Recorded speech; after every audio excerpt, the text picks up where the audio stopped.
Bonsoir les enfants. L'histoire de ce soir se nomme La légende du sapin de verre. Il était une fois, dans une petite ville enneigée appelée Cristallin, un vieux souffleur de verre nommé Elias. Sa boutique était minuscule, mais elle brillait comme un joyau grâce aux ornements qu'il créait. Elias passait ses journées à façonner des boules, des étoiles et des figurines en verre, chaque pièce étant unique. Mais ce qu'il aimait le plus créer, c'étaient les sapins en verre, de magnifiques sculptures translucides qui semblaient capturer la lumière des étoiles. Elias vivait seul depuis de nombreuses années. Sa femme et son fils étaient partis, emportés par une maladie, un hiver glacial. Depuis, il trouvait du réconfort dans son travail, soufflant dans le verre des formes délicates pour oublier sa solitude. Cependant, chaque Noël, son cœur se serrait en voyant les familles heureuses se rassembler autour des sapins décorés et échanger des cadeaux. Un soir, alors que la neige tombait doucement sur Cristallin, Elias resta tard dans sa boutique pour travailler sur un sapin spécial. Il voulait qu'il soit parfait, grand, étincelant, orné de minuscules éclats de verre colorés. Tout en travaillant, il murmura « Si seulement ce sapin pouvait apporter un peu de joie à quelqu'un, ce Noël serait moins sombre. » Alors qu'il posait les dernières touches à son chef-d'œuvre, une lumière douce inonda sa boutique. En levant les yeux, Elias vit une femme vêtue d'un manteau blanc scintillant, comme enveloppée de flocons de neige. « Elias, dit-elle d'une voix apaisante, je suis la gardienne de Noël. Chaque année, je voyage à travers le monde pour raviver l'esprit de Noël dans les cœurs fatigués. J'ai entendu ton souhait et je veux t'aider. » Elias, d'abord incrédule, demanda ce qu'il devait faire. La gardienne lui répondit « Termine ce sapin avec tout l'amour que tu portes en toi, et il portera un miracle à ceux qui en ont besoin.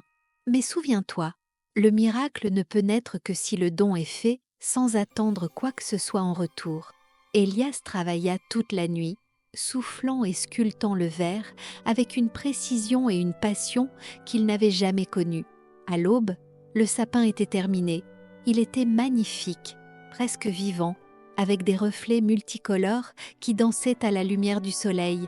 Sans attendre, Elias plaça le sapin dans la vitrine de sa boutique avec une simple pancarte « Pour celui qui en a besoin ».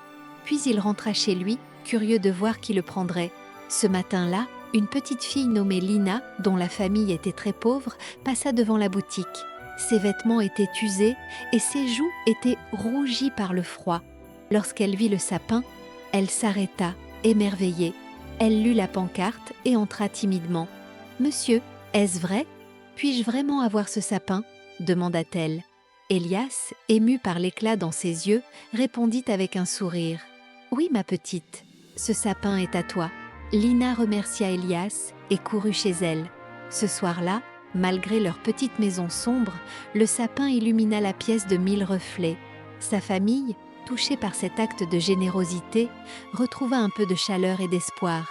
Mais ce n'était pas tout. Le lendemain matin, Lina découvrit une surprise. Sous le sapin, des cadeaux étaient apparus comme par magie. Sa famille reçut tout ce dont elle avait besoin. Des vêtements chauds, des provisions et même un petit peu d'argent pour les aider à passer l'hiver. Bientôt, l'histoire du sapin miraculeux se répandit dans toute la ville. Les habitants commencèrent à venir chez Elias, non pas pour acheter des ornements, mais pour partager des histoires, des sourires et offrir leur aide à ceux qui en avaient besoin. La boutique d'Elias devint un lieu de rassemblement où l'esprit de Noël brillait plus fort que jamais.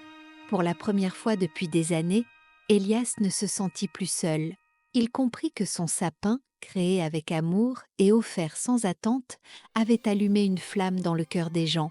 Chaque Noël, un sapin de verre était placé dans la vitrine d'Elias avec la même pancarte « Pour celui qui en a besoin ».